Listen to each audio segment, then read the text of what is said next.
예, 3부 시작하겠습니다. 사실 2부에서 제가 조선 같이 좀 얘기해 보려고 했던데 정달됐는지 모르겠는데 자료 한번 읽어보시면 좋겠고 3부는 사실 귀금속 이렇게 적어놨는데 원래는 산업군속을 많이 얘기하면은 경기가 좋아진다는 얘기고 그렇죠. 그렇지. 그러니까 귀금속을 얘기한다는 건데 많은 사람들이 근데 귀금속 금을 얘기하면 그런 인플레이션 난다는 얘기야 이렇게 오해들 하는데 이거 먼저 좀 쉽게 설명을 해주세요. 제목이 잘못 알고 있는 거거든요. 그러니까 사람들이 제목이 2020년에도 금과 함께 춤을 해서 경기 되게 안 좋게 보시는 거 아니에요? 주가 안 좋은 거 아니야? 이렇게 말씀하시는데 그게 아니라 금의 가격은 결정되는 요인이 일단 금을 움직이는 게 세 가지가 있습니다. 첫 번째, 무이자 자산으로서의 역할. 두 번째, 통화로서의 지위. 세 번째, 안전자산으로서의 역할인데 지금 저보고 제목이 이러니까 주가 안 가는 거 아니에요? 라고 접근하신 분들은 바로 세 번째인 안전자산으로서의 역할 때문에 이렇게 물어보시는 건데 그게 아니라 저는 금은 더 크게 움직일 수 있는 게 안전자산으로서의 역할은 사실 얼마 못 가요. 가장 철저하게 갈 수 있는 역할은 두 가지가 필요합니다. 첫 번째는 무이자 자산으로서의 역할과 두 번째 통화로서의 역할이 사실 가장 핵심은 무이자 자산으로서의 역할이야. 즉 결국엔 통화정책 방향이에요. 내년에 연준이 금리를 갖다가 계속 인하할 거라는 거에 있어서 아무도 토를 다는 사람이 없습니다. 그러다 보니 결국에는 명목금리와의 역외관계의 방향성에서 접근했을 때 금은 더 가기 때문에 경기와 상관없이 어찌됐건 저는 금이 더 간다로 보기 때문에 이 제목을 쓴 것이지 뭐 내년에 경기가 안 좋으니까 금을 갑니다 이런 얘기가 통화의 아니고요. 불안정성, 그 어떤 우리 명목 통화의 불안정성 이런 부분들이 결국 무이자로서의 자산에서 금이라던가 이거지 어떤 경기 사이클 관련된 어떤 안전자산 이거에 대해서보다 그냥 나 이자 안 받아도 되니까 이자가 낮으니까 금을 맞습니다. 좀 갖고 있겠다 나라들도 좀 이런 분위기가 있는 것 같더라고. 그래서 나는 비금 산업군사도 괜찮다 봐. 나는 가능성도 있다. 저는 이제 대신 이제 실물단에서를 접근하자면은 저는 왜냐면 제 고객들께서 이제 금융 쪽 종사자들도 계시지만 실물 쪽 종사자들도 계시다 보니까요. 커머디티 애널에서 그러다 보니까 좀 더 현실적으로 최대한 하다 보니까 실제로 숫자가 나와줘야 되거든요. 그래서 긍정적이긴 하지만 아예 비관적인 건 아니라는 건데 대신 그거에 있어서는 좀 시차가 존재한다는 거고요. 어쨌든 금에 있어서 접근하도록 하겠습니다. 금 왜 내년에 좋게 보는가? 세 가지를 갖다가 제가 조건이 맞아야 금 가격이 간다라고 말씀드렸는데 첫 번째 무이자 자산으로서의 역할에 대해서 좀 접근하도록 하겠습니다. 페이지 52페이지를 봐주시면은 그림 118번에 일단은 제가 말씀드렸다시피 명목금리와 역외관계를 그린다 말씀드렸는데 이 차트가 대표적인 예예요. 미국의 국채 수익률을 갖다 그려놓고 그리고 금 가격을 갖다 같이 그려놓으면 딱 역외관계입니다. 즉 연준의 정책 스탠스에 따라서 금은 갈 수 있다라는 것이죠. 연준이 금리를 더 인하해주면 인하해줄수록 앞으로 금 가격은 더 갈 수 있다는 건데 최근에 금 가격이 좀 흔들리긴 했지만 이건 안전자산으로서의 왜냐 미중 무역 합의가 가능성이 있다라는 얘기가 들리면서 안전자산으로서의 수요가 좀 빠져나가면서 이제 흔들린 것이고 거기다가 명목금리가 이미 선반영됐다 보니까 좀 흔들리다 보니 금 가격이 흔들린 건데 방향성 측면에서는 금은 앞으로 더 갈 수 있다는 거죠.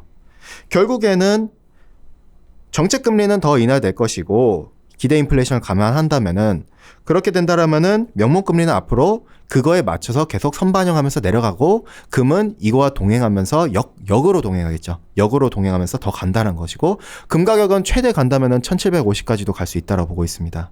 지금이 대략 1470달러 정도 수준인데 앞으로 더 갈 수 있다라고 보고 있고요. 중앙은행들의 정책 스탠스가 이거와 맞다라고 봐요. 왜?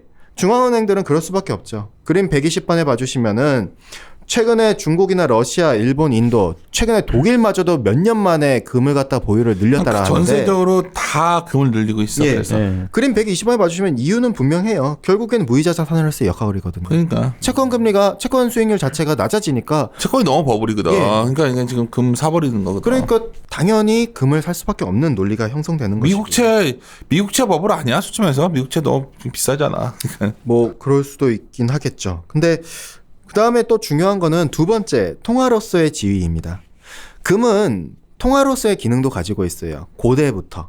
이거 얘기하면 되게 옛날 얘기한다, 역사 얘기한다 이렇게 보시는데 왜 제가 근본이제를 갖다 말씀드리냐면은 근본이제를 알아야 금과 달러가 왜 역외관계인지를 알게 돼요.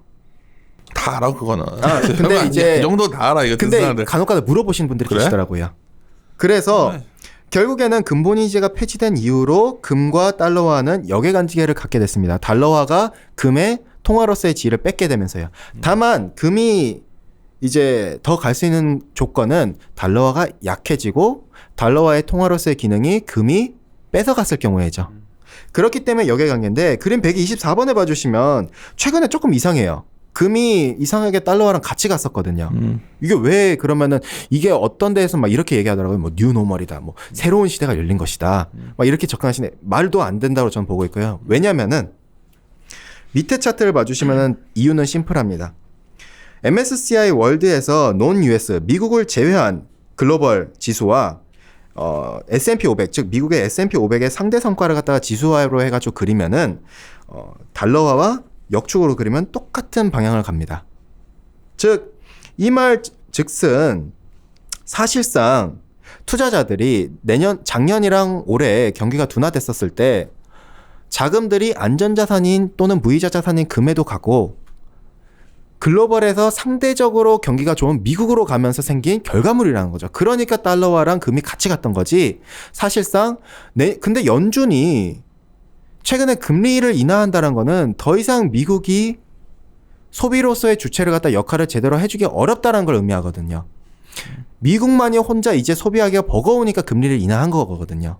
그렇기 때문에 달러화와의 동행은 이제 비정상의 정상화가 끝이 난다. 그럼 달러화가 약세되면 달러화 표시 자산인 금 또는 기타 원자재들이 더 갈 수가 있다. 라는 논리가 형성되는 것이고 어찌됐건 그 달러화의 방향성 자체를 놓고 본다면은 금이 더 간다는 것이고 미국 이외 지역에 더 간다는다. 이렇게 간단하게 봐주시면 될 것 같고요. 마지막으로 안전자산으로서의 역할은 페이지 56페이지 봐주시면 그림 128번 봐주시면은 금은 경기가 회복 국면에 접어들면은 금은 수익률이 안 좋지 않을까요? 라고 물어보시는 분들이 간혹 계십니다. 물론 그쵸. 안전자산으로서의 수요의 역할이 좀 떨어질 수 있죠. 근데 중요한 거는 우리가 내년에 경기 회복에 있어서 확신이 있는 사람들이 과연 몇이나 될까요? 그러니까 회복을 갖다가 반등을 갖다가 말하는 거는 저도 동의는 합니다. 근데 회복의 속도에 있어서를 갖다가 강하게 얘기하는 사람들은 잘 없어요. 그렇기 때문에 우리는 불안감을 갖다 내년에도 가지고 간다는 겁니다. 이러한 불안감들이 여전히 안전자산으로서의 역할을 갖다가 일정 부분 해줄 수 있다라는 논리고요. 거기다가 두 번째로 과거에 2008년 때 금융위기 이후를 갖다 봐주시면은 물론 페드가 금리를 인하했기 때문에 또 QE를 갖다 정책을 썼기 때문일 수도 있지만은 경기가 회복됐음에도 OECD 경제 선행 지수가 이제 올라왔음에도 금의 수익률이 높았다라는 거죠. 물론 어찌됐건 이건 정책 방향에 따라서 더 명확한데 다만 금의 상대 성과가 위험 자산인 구리와의 상대 성과가 좀 낮을 뿐이다. 정도 이해해 주신다면은 이 점에 있어서 사실상 OECD 경기 선행 지수랑 금과 전기동의 구리와의 상대 성과가 역축으로 그리면 똑같아요. 그렇기 때문에 어찌 됐건 상대 성과가 좀 낮은 걸 뿐이지 뭐 경기가 좋아진다 해서 금이 더 못 간다? 그거랑은 좀 다르게 봐주시면 될 것 같습니다. 금은 이런 것보다 비철금속 얘기 좀 하죠. 예. 누가 그래도 전기동이 경기를 얘기하고 있고 또 아연 같은 것도 우리나라의 고려아연과도 관련이 좀 있는 회사고 이러니까 뭐 이런 것들 이게 목이 아프나 보네. 치유서. 일단 구리를 말씀드리자면은 저는 4대 비철금속 중에서 상승 여력이 가장 높은 게 구리라고 보고 있습니다. 여전히. 구리가 경기 아니야? 경기 나쁘지 않은 거 아니야? 예. 근데 왜 니켈이 수급이 가장 타이트한데 왜 니켈이 아니에요라고 말씀하시는 분들이 계실 텐데 뒤에서도 언급드리겠지만 니켈은 저는 이미 이제 그 수급 논리의 기대감을 다 반영을 했다라고 보기 때문에 그렇기 때문에 니켈이 더 올라오기에는 좀 제한성이 있다라고 접근을 하고 있는 거고요. 구리만 놓고 보도록 하겠습니다. 구리는 톤당 제가 레벨 단에선 굉장히 많이 낮춰놔가지고 안 좋게 보시는 거 아니에요? 라고 물어보시는 분들이 계실 수 있는데 왜냐하면 실질적인 수요 그로스가 나오기에는 속도가 조금 시차가 존재하다 보니까 본격적인 수요가 나오기에는 좀 시차가 있다 보니 밴드 자체를 내려놓은 것이지 아예 안 좋게 보는 건 아니다 정도 이해해 주시면 될 것 같고요. 어쨌든 내년도에 구리에 있어서는 수급 자체는 저는 타이트하다라고 보고 있습니다. 그렇기 때문에 조금만 미중 무역 협상이라든가 그런 기대감이 나와준다면은 쉽게 또는 경기 회복 속도가 빨라진다면은 가장 상승 여력이 높다라고 바라보고 있고요. 페이지 61페이지에 그림 136번을 봐주시면은 ICSG 같은 경우에는 내년도 동광산에 있어서 전광 공급량의 전망치를 상향 조정을 했는데 2.1%로 했지만 저는 그 정도까진 바라지는 않아요. 저는 제가 봤을 때는 여전히 광산 공급 차질 가능성이 유효하다라고 보고 그렇기 때문에 해봤자 1.4에서 1.7%밖에 못 늘어난다고 보고 있거든요. 그래서 그림 139번에 봐주시면은 이게 AISC라 해가지고 그 밑에 거는 캐시 코스트 즉 생산 비용이잖아요. 근데 AISC는 나머지를 다 제외하고의 생산 비용이라 봐주시면 될 것 같습니다. 그렇게 보면 실질적인 가장 현실적인 생산 비용이죠. 근데 이걸 놓고 보면은 지금의 AISC 코스트를 보면은 광산들은 지금 비용 절감이 더 목적이에요. 즉 지금 파업이 많잖아요. 광산들이 뭐 칠레에서도 파업도 발생하고 최근에 파업이 여러 개가 일어나고 있는데 그럼에도 2018년 때는 2018년 때는 광산들이 파업에 있어서 협상을 우호적이었어요. 왜냐? 그땐 구리가격이 높았거든요. 근데 지금은 AISC 코스트를 갖다 보면은 광산 기업들이 힘들다라는 거죠. 즉 생산 비용단에서 자기들은 지금 비용 절감이 목표라는 거죠. 지금 그러면은 이러한 태도는 내년도로 이연될 수밖에 없어요. 내년까지도 파업 이슈가 계속 불거질 수밖에 없다라는 것이거든요. 그만큼 그래서 광산의 공급은 저는 내년도에 타이트할 수밖에 없다라고 보는 거고요. 정책단에서도 잠비아라든가 칠레라든가 페루에서 광산에 있어서 굉장히 비우호적인 정책들이 남발되고 있어요. 이러한 것들을 놓고 봤었을 때는 표 4번에도 정리를 해놨는데 광산에 있어서 공급은 계속 타이트하다 정도 이해해 주시면 될 것 같고요. 63페이지 정련단에서 정련 기업들 단에서 놓고 보면은 정련 공급 ICSG 같은 경우는 좀 늘어난다고 봤지만 저는 그렇게 늘어난다고 못 봐요. 광산 공급이랑 거의 맞춰서 늘어난다고 보는데 그림 143번에 재련 기업들의 마진이 굉장히 많이 줄었어요. 나는 내가 시큰누가 하냐면 글로벌 재련 기업들 마진이 너무 안 좋아서 안 좋아 지금. 그렇죠. 뭐 이렇게 시장이 좋으면 네. 내가 마진 남기겠지. 그쵸. 지금 공광이야 다 지금 내가 봤을 때는. 아 광산은 아니라는 거죠. 광산은 아닌데. 광산이 공급이 타이트하다 보니까 사실상 얘네들 마진을 남기가 어려운 구조라는 거죠. 그래서 그런 거야. 그쵸. 예를 들어서 그런 거 어때? 여기서 말하는 마진은 TC에 의한 마진이라는 거죠. 즉 TC는 TC가 올라갈수록 재련 기업들이 유리하고 광산이 불리한데 TC가 계속 내려간다는 건 공급이 타이트하다는 거거든요. 아연 같은 데는 되게 공급이 많잖아. 아연은 많죠. 그래서 이거 내가 아연이랑 헷갈린 거야. 지금 아연 같은 데 많으니까 되게 그 업체들은 가격 측면에서는 아연 가격이 오를 룸이 이제 많지 않지만 대신 광산 기업이 아닌 재련 기업들 입장에서는 자기들이 가격의 그 협상의 결정권을 쥐고 있기 때문에 더 유리한 거죠. 그러니까 아연이 공급이 많으면 고려아연이 안 좋은 게 아니라 고려아연은 오히려 좋겠네. 그렇죠. 왜냐하면은 TC 측면에서 수수료 더 먹으니까. 그렇죠. 롤 마진이 더 개선될 수 있으니까요. 그 구조가 이게 동이랑 내가 헷갈려. 아연 그쪽이랑 비슷한 줄 다르구나 상황이. 그러면은 제가 이제 좀 수요 단위랑 넘겨가면은 공급은 저는 2023년 때나 본격적으로 이루어진다고 보고 있고요. 동공급이. 페이지 68페이지에 봐주시면은 제가 왜 동해에 있어서 수요가 2% 부족하다. 중국향 수요도 2% 부족하다. 막 이렇게 얘기하냐면은 정말 수요가 부족하긴 해요. 약간 좀 미진하긴 해요.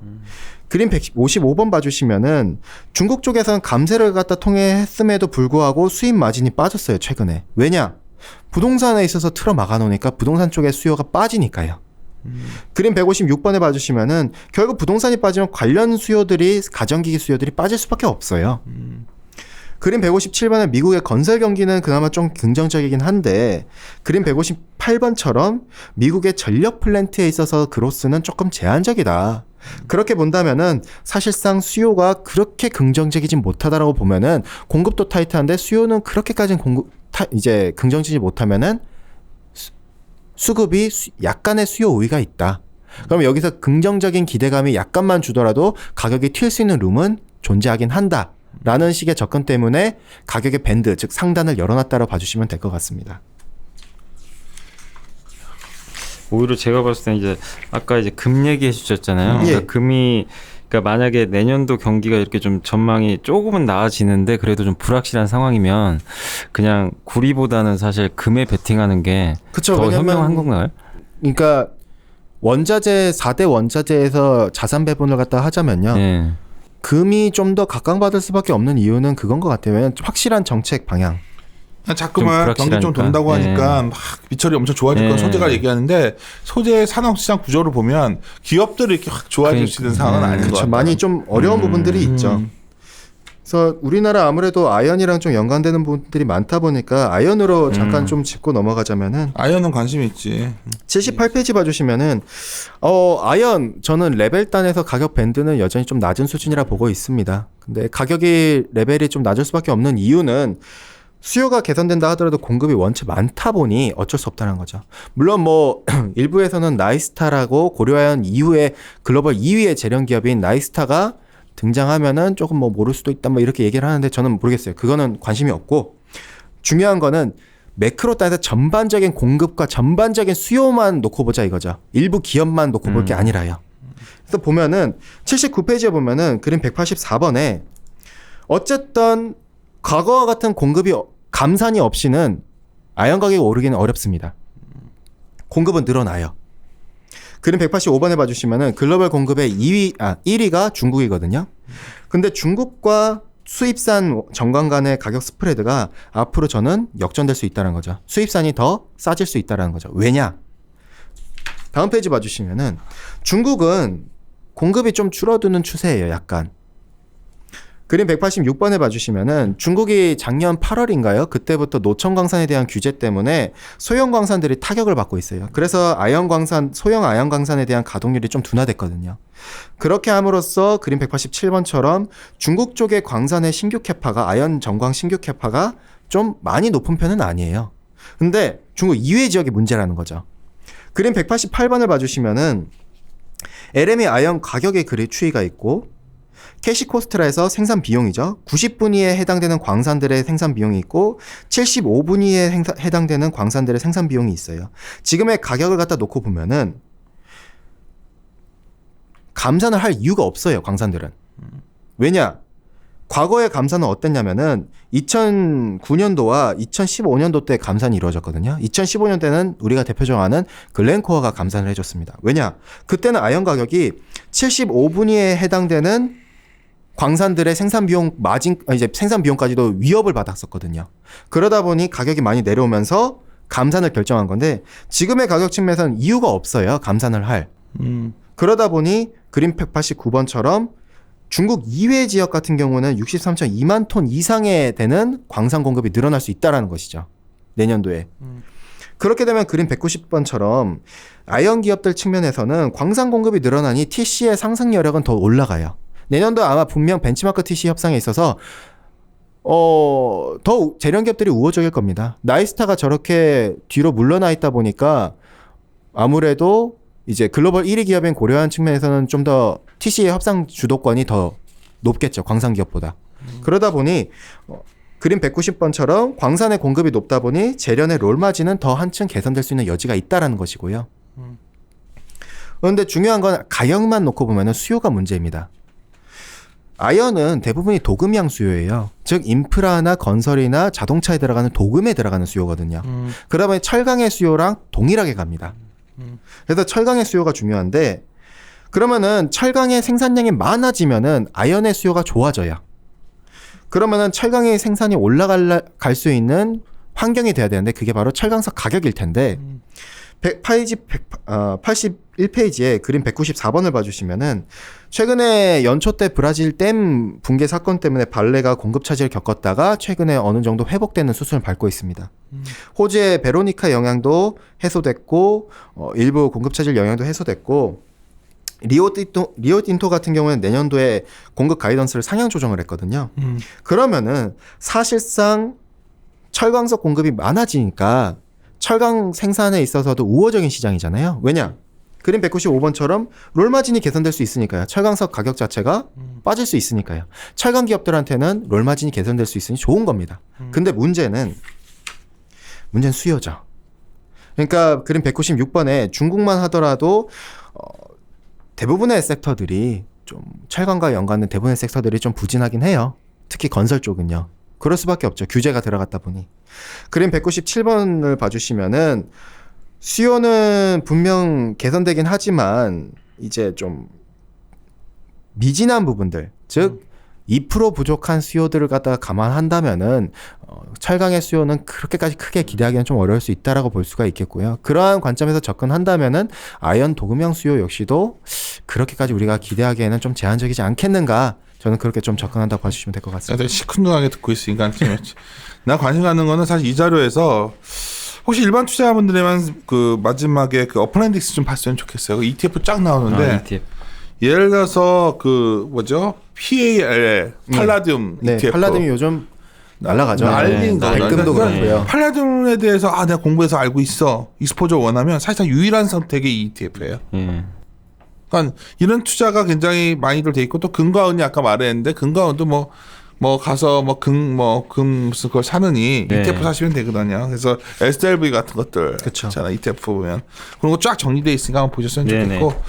모르겠습니다. 저는 상당히 이제 우리 매크로 시리즈가 나가기 시작했는데 이번 올해 내년을 바라보는 원자재 보면서 상당히 전 생각을 정리했고 여러분들도 그런 시간이 되었으면 좋겠다는 생각인데 어때? 네, 저도 그러니까 오늘 좀 들으면서 되게 좋았던 게 막연히 그러니까 유가가 뭐 크게 못 올라가는 이유가 이제 미국이 수출을 많이 해서라고 생각했는데 그 정확한 내용을 좀 오늘 알게 됐고 조선주들이 근데 유가 올라가면 되게 좋은데 이건 뭐 빠져도 좋을 것 같은데요? 앞으로 보니까 미국 보면 근데 VLCC가 늘어나니까 근데 사실 빠지면 좋다라기에는 조금 애매하죠. 네, 근데 그러니까 유가가 어느 정도 한 50불 적정 수준은 필요하죠. 유지하고 있으면 어떤 구조 자체가 많이 그리고 나머지들은 어쩌면 코스트가 올라가지 않는 것이 좋은 거예요. 그래서 나머지 사실 산업에는 저는 WTI는 많이 빠지지는 않다라고 보는데 두바이유가 앞으로 많이 빠질 거라고 봐요. 앞으로는. 그러니까 저는 중동 그러니까 이런 건 있어요. 뭐 러시아와 그러니까 사실 정치라는 게 경제를 빼고 생각할 수 없잖아요. 네. 그러니까 미국과 중국을 난 항상 바라볼 때 결국은 최종적으로는 이 원유 시장에 관한 결국 중동에서 끌어올 거냐, 러시아에서 끌어올 거냐, 중국이 아니면 미국을 해줄 거냐. 포트를 다변화하겠죠. 다변화해가지고 중국이 협상력이 많아. 그러니까 그렇게 본다면 미국과 중국이 이렇게 막 서로 막장 드라마를 가기도 쉽지 않은 상황이에요. 그럼 미국도 몰치 아프거든. 인프라 다 해놓고서 일본과 뭐 많은 나라들이 사주겠지만 중국이 그래도 사줘야. 글로벌 1위 석유 소비국이 그러니까. 중국이다 보니까요. 그리고 그쪽을 이렇게 하다 보면 당연히 패권에 대한 고민을 할 수밖에 없고 태평양 패권에 대해서 그러니까 그런 것들이 여러 재미있는 그런 책들도 많아요. 최근에 그래서 미국이 지금 왜 이러고 있는가 생각해 보면 트럼프라는 사람이 물론 또라이 갖고 있는 것 같지만 어떤 보이지 않는 여러 가지 미국의 어떤 세력들의 이익을 대변하지 않겠어? 그렇죠. 어떻게 보면 트럼프를 통해서 뭐 음모론까지는 아니고. 그러니까 에너지 산업이 대표적인 얘기죠. 네, 대표적인 산업이거든. 결국 이게 어떤 큰 게 변했고 그랬을 때 이제 가장 놀라운 건 기술의 발전이라는 결국 이 시장도 기술의 발전을 가진 애들이 가져가는 거고 중동은 기술의 발전이 뒤따르지 않다 보니 좀 이런 상황 아닐까 해서. 결국 혁신이 좀 중요한 것 같습니다. 그래요. 마무리 짓도록 합시다. 네. 주말 잘 쉬시고. 네. 마무리 짓도록 하겠습니다. 이리오라.